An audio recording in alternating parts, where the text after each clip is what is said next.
दोस्तों आज हम बात करेंगे एक बहुत बड़े स्टेटमेंट की कि दुनिया का जो फ्यूचर है अब इंडिया के बगैर इम्पॉसिबल है। अमेरिका हो या चाइना हो, दोनों ही कंट्री जो है अपनी अपनी भरपूर कोशिश कर रही हो, दोनों की जो है अटेंशन है इंडिया की तरफ है। दूसरी जानिब अगर बात करें तो चाइना जो है इंडिया का दोस्त बनता चला जा रहा है और इंडिया के अंदर उसको जो है ना अपने हाई इंटरेस्ट नजर आते हैं। अगर पाकिस्तान की बात करें तो यही चाइना जो कि किसी वक्त शहर से मीठा, पहाड़ से ऊंचा और समुद्र से गहरा दोस्त था, आज इसकी दोस्ती पाकिस्तान को लेकर कमजोर होती दिखाई दे रही है। चाइना पाकिस्तान से दूर होता चला जा रहा है और करीब किसके हो रहा है, पड़ोसी मुल्क इंडिया के। जो बॉर्डर क्लैशेस हैं जितने भी हैं, इसको वो ख़त्म करना चाहते हैं ताकि वो, आपको पता है कि इस वक्त इंडिया दुनिया की 5th लार्जेस्ट इकॉनमी है और चाइना 2nd लार्जेस्ट इकॉनमी है। तो ये चाहते हैं कि मज़ीद अपनी इकॉनमी को बेहतर करें और वार और इन चीज़ों से हट के एक अपने अवाम को तरक्की दें, अपने कौम को तरक्की दें। ये मैंने पहले भी अर्ज़ किया था कि पाकिस्तान जब इस तरह की किसी चीज़ में एंटर होता है तो वो एंट्री इटसेल्फ इंडिया चैलेंज करता है कि वो कहते हैं जी कि पाकिस्तान की नीयत ही ठीक नहीं है। वो हमें ज्वाइन करने के लिए नहीं आ रहा है कि उन्हें कोई तामीर और तरक्की से या कोई इस जो है वो फोरम से दिलचस्पी है, बल्कि वो सबोटाइजिंग एक्टिविटी है और एक तरह का उनका मंसूबा है कि हमें किसी तरीके से डिस्टर्ब किया जाए। तो ये तो फोरम हम बना रहे हैं ताकि हम कोई आगे निकलें, बजाय इसके कि हम यहीं बैठ के फिर लड़ना शुरू हो जाएं। अब इसके लिए अगर आप उनके साथ आर्ग्यू करें तो वो 10 मसाले लेके बिठा देंगे कि ये देखें जी ये सार्क जो है किसने बनाया था। दोस्तों इन दोनों ने बड़ी कोशिश की थी कि किसी तरीके ब्रिक्स में घुस जाएंगे और इसको भी बर्बाद कर देंगे, लेकिन मोदी जी इनकी सारी चाल जानते हैं। मोदी जी ने पहली कंडीशन ही चीन के साथ यही रखी थी कि तुम बॉर्डर से हटोगे और इन दोनों को मैं आने नहीं दूंगा, जो मर्जी कर लेना। तो चीन इसीलिए माना दोस्तों, और रशिया तो भारत की बात मानेगा ही मानेगा। इन लोगों का यही तरीका था कि किसी तरीके घुस जाएंगे और इसको पूरा जो है समिट को डिस्टर्ब भी करेंगे और इनका आगे बढ़ने नहीं देंगे। दोस्तों ये जितनी चालें चलना चाहते हैं चल रहे, मोदी जी अब इनको कहीं नहीं टिकने देंगे। पाकिस्तान का तो समझ लो सत्यानाश हो ही चुका है, टर्की का भी होने वाला है। रही बात बाकी अमेरिका और चीन की, दोस्तों अब इनको ये बात अच्छी तरह समझ में आ चुकी है कि बिना भारत के हमारी कोई गति हो ही नहीं सकती। भारत के साथ ही हमारी तरक्की है। और ये बात दोस्तों मैं आपको कई बार पहले भी बोल चुका हूँ, मैं आज फिर आपको ये बात बता रहा हूँ, भारत को विश्व गुरु बनना ही बनना है। ये हमारी नियति है दोस्तों, इसे कोई बदल ही नहीं सकता। जितना मर्जी जोर अमेरिका लगा ले, चीन तो लगा के थक चुका। आप भी कमेंट्स कीजिएगा, वीडियो को लाइक और चैनल को सब्सक्राइब जरूर कीजिएगा। Thank you very much. India का अगर रिकॉर्ड देखा जाए पिछले कुछ सालों में, वो डेवलपमेंट और टेक्नोलॉजी में इतने आगे जा चुकी है ना, अच्छा, कि हर कंट्री उनके साथ ना एसोसिएट होना चाह रहा है। ठीक है। क्योंकि उनको पता है कि इंपोर्ट एक्सपोर्ट करनी है तो इंडिया से हमारे ताल्लुकात अच्छे होंगे तो हमें फ़ायदा होगा। सही है। डेफिनेटली अगर टेक्नोलॉजी साइड पे भी वो देखते हैं तो इंडिया आगे है। अगर उनकी मिलिट्री साइड पे भी देखते हैं, इंपोर्ट एक्सपोर्ट अगर वेपन्स की भी देखते हैं, तो वो देखते हैं कि इंडिया इस वक्त इकोनॉमिक बेटर है तो उनकी साइड ही आना चाहते हैं। तो मतलब आप इस स्टेटमेंट से एग्री कर रहे हैं कि वर्ल्ड फ्यूचर इंडिया के बगैर पॉसिबल नहीं हो सकता? डेफिनेटली जिस तरह की करंट सिचुएशन चल रही है, इंडिया टॉप पे है।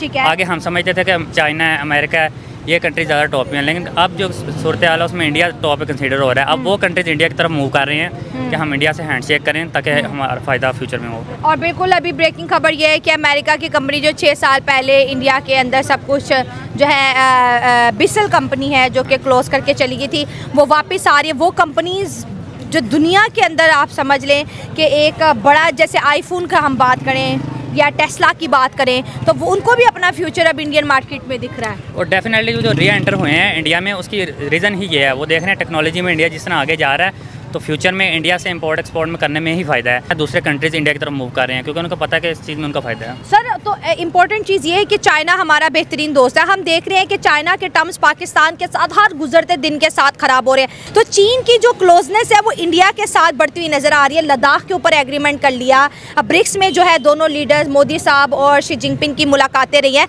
तो चाइना का झुकाव इंडिया की तरफ जा रहा है। उसकी मेन रीज़न ये है, अब जब सी पैक इधर स्टार्ट हुआ था तो पाकिस्तान में चाइनीज़ इंजीनियर्स वगैरह आते थे, चाइनीज़ आते थे, तो इधर जो उनको मिलिट्री प्रोवाइड की गई वो बहुत वीक थी।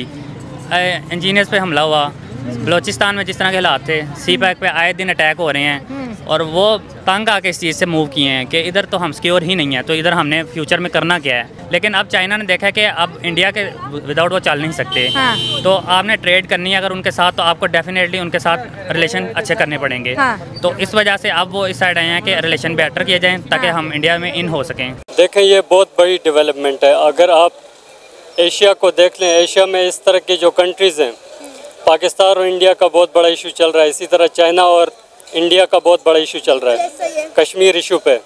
तो अगर कश्मीर के जो एरियाज़ है जहाँ पे इंडिया और चाइना का जो क्लैश चल रहा है, अगर वो मसला हल हो रहा है तो पाकिस्तान को भी सोचना चाहिए कि वो कश्मीर के ऊपर जो 75 साल से जो हमारा इशू चल रहा है इंडिया के साथ, हम भी इसमें हल कर सकते हैं और हम भी आगे बढ़ सकते हैं। क्योंकि अगर आप देखें पाकिस्तान की जितनी भी अप्रोच रही है वो इंडिया सेंट्रिक रही है। हमने एटॉमिक बम बनाया इंडिया सेंट्रिक अप्रोच की वजह से, हम एक सिक्योरिटी स्टेट बने हुए हैं आज इंडिया की वजह से।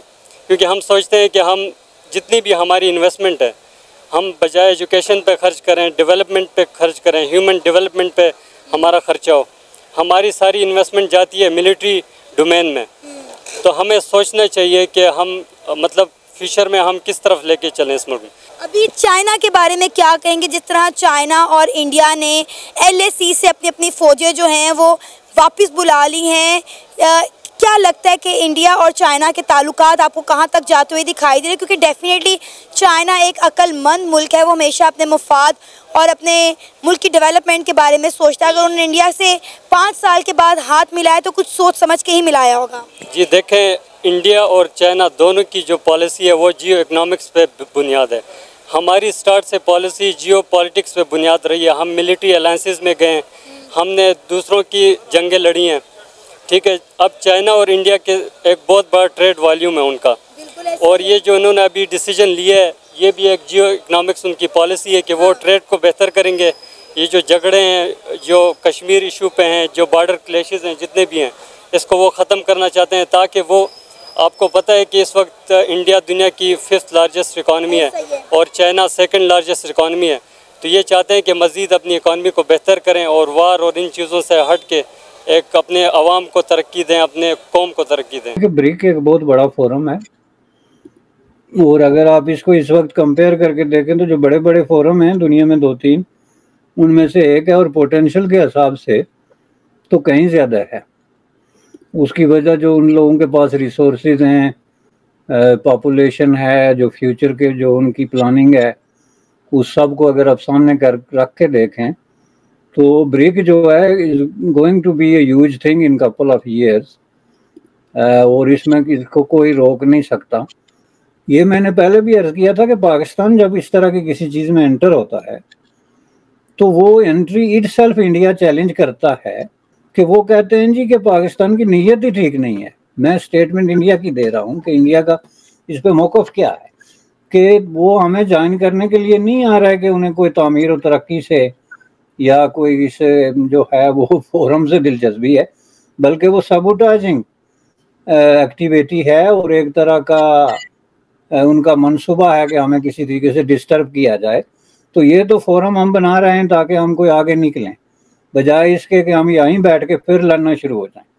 अब इसके लिए अगर आप उनके साथ आर्ग्यू करें तो वो 10 मसालें लेके बिठा देंगे कि ये देखें जी ये सार्क जो है किसने बनाया था, उसमें हमारा कंट्रीब्यूशन कितना था, उसको किस तरीके से जो है वो रोका गया, ये जो है ग्लोबल साउथ का इशू है ये किसने उठाया था, किस तरीके से हमने मुनाज़म किया, पाकिस्तान ने इसमें कैसे इसको तारपीड़ो करने की कोशिश की, ये जी फलान जो साउथ ईस्ट एशियन बेशुमार ऐसे जो फोरम्स हैं, और उनमें ये चीज़ वो क्लियरली उसको कहते हैं कि ये वजह है जिस वजह से हम पाकिस्तान को